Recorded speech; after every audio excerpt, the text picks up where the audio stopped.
నమస్తే, this is Sourya. యుద్ధంలోని కీలక ప్రాంతమైన హర్మూజ్ జలసంధి ఏదైతే ఉందో ఇక్కడ తీవ్ర రక్తపాతం జరుగుతోంది అనే వార్త అయితే వినిపిస్తూ ఉంది. అసలు మళ్ళా అక్కడ ఏదైనా యుద్ధం జరుగుతుందా లేదు అని అనుకుంటే మైన్స్ ఉన్నాయని కూడా అంటూ ఉన్నారు కదా. దానికి ఏదైనా ఒకవేళ టచ్ అయ్యి అలాంటి సిచ్యువేషన్ ఏదైనా క్రియేట్ అయిందా, అసలు డీటెయిల్స్ ఏంటి, ఇవన్నీ కూడా కనుక్కుందాం సీనియర్ జర్నలిస్ట్ దాము బాలాజీ గారి నుంచి. నమస్తే సార్. నమస్తే సార్, హర్మూజ్ లో రక్తపాతము అసలు ఏమనుకోవచ్చు మనం, ఎలా అంటే ఒక ముందు రోజు నుంచే కూడా ట్రంప్ ప్రకటించాడు. సో హార్మోజ్ ని మేము బ్లాకేట్ చేస్తా ఉన్నాడు. అంటే to open the Hormuz, blocking the blockade of the Iran. So దాన్ని ఆయన్ని మీమ్స్ కూడా విపరీతంగా వస్తున్నాయి. అంటే ఆల్రెడీ ఇరాన్ బ్లాకేడ్ చేసింది, మళ్ళీ ఇప్పుడు ఆ బ్లాకేడ్ ని విడిచిపెట్టడానికి లేదా ఆ బ్లాకేడ్ ని ఆపడానికి ట్రంప్ మళ్ళీ బ్లాకేడ్ చేస్తున్నాడు. సో ఇది రాత్రి మన టైంలో రాత్రి 7:30 నుంచి స్టార్ట్ అయింది.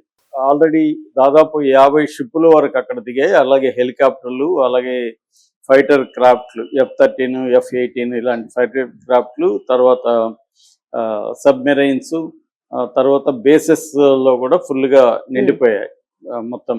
అంటే ఒక రకంగా ఇరాన్ మీదకి యుద్ధానికి సన్నద్ధమైనట్టు కనబడుతుంది. మళ్ళీ హార్మూజ్ దగ్గర అది మొదలైనట్టు కనబడుతుంది. సో ఇప్పుడు అనేక అంశాలు క్లమ్జీగా ఉన్నాయి, ఇక్కడ క్లారిటీ లేదు. ట్రంప్ ప్రకటించిందేమో ఓన్లీ ఇరాన్కి డబ్బులు ఎవరైతే పే చేశారో, టోల్ అంటారు కదా, అలాగే టోల్ పే చేశారు వాళ్ళందరూ ఆపేస్తామని చెప్పారు. సెంట్కామ్ ఏమో అసలు ఒక్క షిప్ను కూడా బయటికి పోనేమో అని చెప్పారు. అంటే దీని ఉద్దేశం క్లియర్గా లేదు. ట్రంప్ ఉద్దేశం ఏంటి, ఇరాన్ కంట్రోల్లో పెట్టుకుంది కాబట్టి ఇరాన్ కంట్రోల్లో నుంచి మన కంట్రోల్లో పెట్టుకోవాలి. అంటే ఇరాన్ బ్లాకేడ్ చేసింది కాబట్టి మనం చేస్తాం. నిజానికి ఇరాన్ కంప్లీట్గా బ్లాకేడ్ చేయలేదు. ఇరాన్ ఏం చేస్తుంది, ఓన్లీ అమెరికా, ఇజ్రాయిల్ వీళ్ళిద్దరిని సపోర్ట్ చేసే దేశాలు తప్ప మిగతా అన్ని దేశాలకు వదిలేస్తుంది. మన ఇండియా వచ్చాయి, పాకిస్తాన్ వచ్చాయి, శ్రీలంక, తర్వాత బంగ్లాదేశ్ వచ్చాయి, రష్యా, చైనా, స్పెయిన్, ఫ్రాన్సు, ఇలాగా బ్రిటను, ఇలాగా అందరివి కూడా వెళ్తున్నాయి. అందరికేమీ మూయలేదు. కాకపోతే ఏంటంటే స్లోగా వెళ్తున్నాయి. ఒక రోజుకి 120 నుంచి 140 వెళ్ళేవి యుద్ధం ముందు. ఇప్పుడు రోజుకి 5, 6, 7, మ్యాక్సిమం 11 వెళ్ళాయి మొన్న ఒక రోజు. సో మొత్తంగా ఈ సీజ్ ఫైర్ తర్వాత 8వ తేదీ నుంచి ఇప్పటి వరకు కూడా ఒక 30-40 వరకు వెళ్ళినాయి. సో అలాగా స్లోగా వెళ్తున్నాయి. కొంతవరకు ప్రపంచం ఊపిరి తీసుకుంటుంది. ఫర్ ఎగ్జాంపుల్ ఇండియాలో మనకి 6 LNG ట్యాంకర్స్ వచ్చాయి, ఒక 2 ఆయిల్ ట్యాంకర్స్ వచ్చాయి. దానివల్ల మనకు కొంత ఊపిరి పీల్చుకున్నాం, లేకపోతే క్రైసిస్ బాగా వచ్చింది. అలాగే పాకిస్తాన్కి 20 షిప్పులు వెళ్ళాయి. ఇప్పటికీ మనం ఇండియావి అక్కడ 20 దాకా ఉన్నాయి. మనం ఇరాన్తో నిరంతరం టచ్లో ఉన్నాము. సో దీన్ని ఇప్పుడు ట్రంప్ ఆపేస్తున్నాడు. సెంట్కామ్ ఏం ప్రకటించిందంటే మేము ఒక్క షిప్ కూడా బయటికి పంపించమనేది సెంట్రల్ కమాండ్ ప్రకటించింది. అంటే దీనికి ముందే నిన్న చైనా కూడా ఒక వార్నింగ్ ఇచ్చింది, మా షిప్పులు జోలికి రాకండి, ఆల్రెడీ ఓపెన్ అయింది, అది ఇరాన్కే అక్కడ అధికారం ఉంటుంది, ఇరాన్ ఆల్రెడీ ఓపెన్ చేసి షిప్పుల్ని పెడుతుంది, మీరు దాన్ని వెళ్ళి బ్లాకేడ్ చేయకండి, మా షిప్పులకి చేయకండి అని చైనా చెప్పింది. అయినా సెంట్కామ్ ప్రకటించింది. అంటే అర్థం ఏంటి, చైనాను కూడా కేర్ చేయట్లేదు. అంటే మేము అన్ని దేశాలు ఆపేస్తాం. ఎందుకంటే ట్రంప్కి అన్ని దేశాల మీద కోపం ఉంది. ఈ హార్మూజ్ జలసంధిని ఓపెన్ చేయడానికి అన్ని దేశాలు కలిసి రాలేదు అమెరికాతో అన్న కోపం ఉంది. రెండోది ఇరాన్ షరతులకు తలొగ్గి ఇరాన్కి డబ్బులు ఇస్తున్నారు. అన్నిటికంటే ఇక్కడ ట్రంప్కు ఉండే కోపం, అసలు కోపం ఏంటంటే వేరే ఉంది. అదేంటంటే ఈ పెట్రోడాలర్ వ్యవస్థ. నేను చాలాసార్లు చెప్పాను, గల్ఫ్ దేశాల్లో నుంచి ఎవరైనా ఆయిల్ కొనాలంటే వాళ్ళకి డాలర్స్లో పే చేయాలి. అందువల్ల వరల్డ్ వైడ్గా కూడా డాలర్ డామినేషన్ అనేది పెరగడానికి ఇది one of the reasons. So ఇప్పుడు అది ఇరాన్ బ్రేక్ చేస్తుంది. వీళ్ళ దగ్గర అంతా ఇరాన్ తన ఆయిల్ని అమ్ముతున్నప్పుడు డాలర్ తీసుకోవట్లేదు. అలాగే ఈ వెళ్తున్నప్పుడు వాళ్ళ దగ్గర $2 మిలియన్ పర్ షిప్ తీసుకుంటుంది. దాన్ని కూడా ఒకటి ఇరాన్ రియాల్ లో కానీ, లేకపోతే క్రిప్టో కరెన్సీ కానీ, లేకపోతే చైనా యువాన్లో కానీ తీసుకుంటుంది. దీంతో పెట్రో డాలర్ సిస్టమ్ అనేది బ్రేక్ అయ్యే అవకాశాలు కనబడుతున్నాయి. అది మేజర్ ప్రాబ్లం. అది కానీ జరిగితే ట్రంప్ చరిత్రలో వరస్ట్ ప్రెసిడెంట్ గా ఆల్రెడీ నిలిచిపోయాడు అనుకో, అవును. ఇంకా వరస్ట్ ప్రెసిడెంట్ గా నిలిచిపోతాడు. అమెరికా ఇప్పటి వరకు 72 నుంచి ఇప్పటి వరకు పెట్రోడాలర్ వ్యవస్థ వల్ల డామినేషన్ ని ట్రంప్ ఒక్కసారిగా కూలగొడుతుంది. మేక్ అమెరికా గ్రేట్ అగైన్ కాకుండా మేక్ అమెరికా వరస్ట్ అగైన్ అనేది దీంట్లోకి ట్రంప్ తీసుకెళ్తాడు.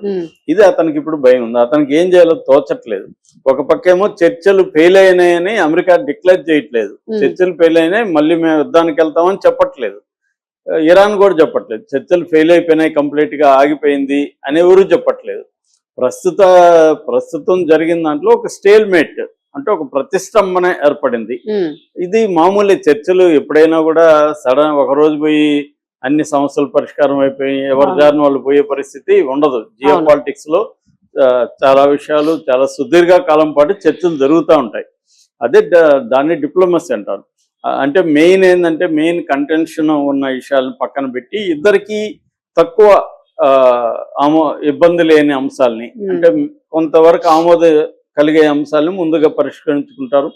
లాస్ట్ లో ఇద్దరికి అసలు ఏమాత్రం ఏకీభావం లేని విషయాల్ని కొంత పక్కగా పెడతారు. అలాగా ఒక పద్ధతి ఉంటుంది డిప్లొమసీలో. కానీ ఈ ట్రంప్ చేస్తున్నది ఏమంటే చాలా మంది మేధావులు ఏం చెప్తున్నారంటే ట్రంప్ ఉద్దేశం దీని వెనక ప్రధానంగా ఏంటంటే ఇరాన్ని ప్రెజర్ చేసి తనకి అనుకూలంగా చర్చల్లో మళ్ళీ చర్చలు జెనీవాలో జరుగుతాయి సార్ అని కూడా అంటున్నారు. జేడీ వాన్స్ జెనీవాలో అని అన్నాడు.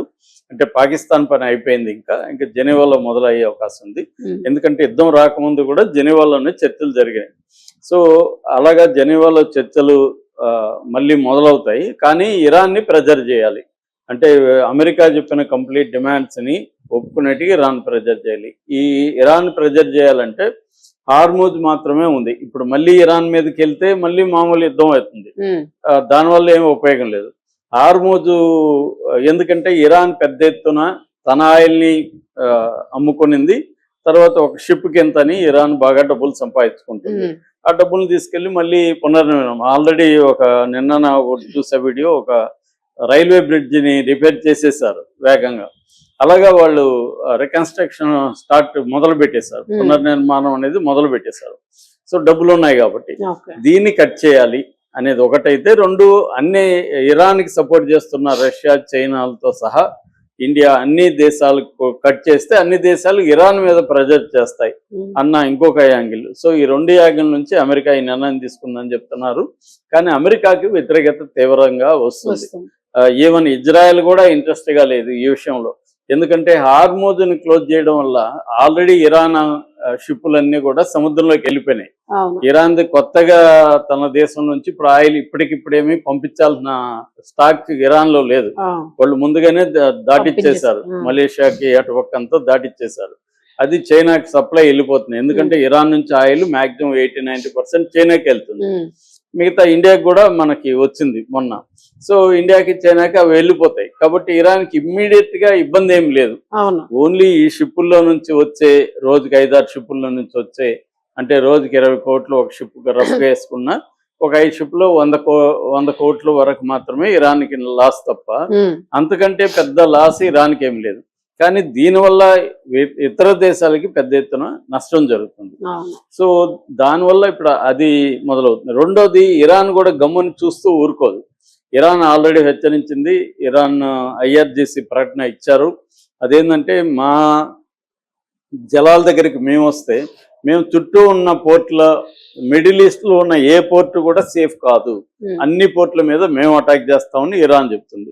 దీనివల్ల ఏమవుతుంది, మిడిల్ ఈస్ట్ లో ఉండే గల్ఫ్ దేశాల్లో ఉండే పోర్టులు, అక్కడ ఉండే ఆయిల్ ట్యాంకర్స్ ఇవన్నీ కూడా ధ్వంసం అవుతాయి. ఆల్రెడీ మనం Kuwait oil tanker Dubai port లో ఉంటే దాన్ని ధ్వంసం చేశారు ఇరాన్ వాళ్ళు. ఇట్లా ఇప్పుడు దానికి ఏమవుతుందంటే ఇంకా ఆయిల్ క్రైసిస్ వస్తుంది. ఆల్రెడీ ఇది స్టార్ట్ అయినాక ఏది బ్లాకేడ్ మొదలైనాక నిన్ననే 7% ఆయిల్ క్రూడ్ ఆయిల్ పెరిగింది. ఇది ఇప్పుడు 150-200 పెరిగింది అనుకో, అది ఓల్డ్ ఎనర్జీ క్రైసిస్ దారితీస్తుంది. మరి ట్రంప్ ఈ మ్యాక్సిమలిస్ట్ ప్రెజర్ అని ఒక టాక్టిక్స్ ని ఫాలో అవుతున్నట్టు తెలుస్తుంది. ఇది ట్రంప్కే రివర్స్ అవుతుంది. ఇప్పుడు ఇరాన్ వార్ మొదటి నుంచి కూడా ట్రంప్కే ప్రతి స్ట్రాటజీ రివర్స్ అవుతుంది. ఇది కూడా ట్రంప్ కి రివర్స్ అయ్యేట్టుగానే మనకు కనిపిస్తాం. Right. Thank you sir. Thank you.